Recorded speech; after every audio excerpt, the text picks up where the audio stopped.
நீ மேலே ஒரு ஆப்பிள் பழத்தை தூக்கி போடுற, அது புவியீர்ப்பு கிராவிடேஷனல் தியரி ஆஃப் நியூட்டனில் பூமிக்கு வந்து விழுந்துடுது.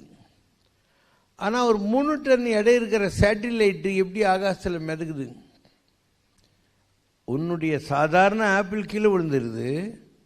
ஆனால் 3 டன் இருக்கிற சேட்டிலைட்டு எத்தனை லட்சம் மைல் போயிட்டு மேலே உக்காந்துக்கிட்டு லட்சக்கணக்கான டெலிஃபோனு, லட்சக்கணக்கான இன்டர்நெட்டு, லட்சக்கணக்கான டிவி எல்லாம் வேலை செய்யுதுல்ல. அதில் எத்தனை வெப்சைட்ஸு, எத்தனை ப்ரோக்ராம்ஸ். அது எப்படின்னா அது புவியீர்ப்பை தாண்டி போயிடுச்சு. நீங்கள்லாம் புவியீர்ப்புக்குள்ளே இருக்கிறீங்க, ஆனால் இந்த உலக மாயம் உங்களை பாதிக்கும். நாங்கள் சேட்டலைட்டே ஆகிட்டோம், புவியீர்ப்பை தாண்டி போயிட்டோம், ரொம்ப மேலே போயிட்டோம். அதனால் நாங்கள் கீழே விழ மாட்டோம். நீங்கள்லாம் விழுவீங்க, ஏன்னா நீங்கள்லாம் ஆப்பிள் பழம் தான் இன்னும்.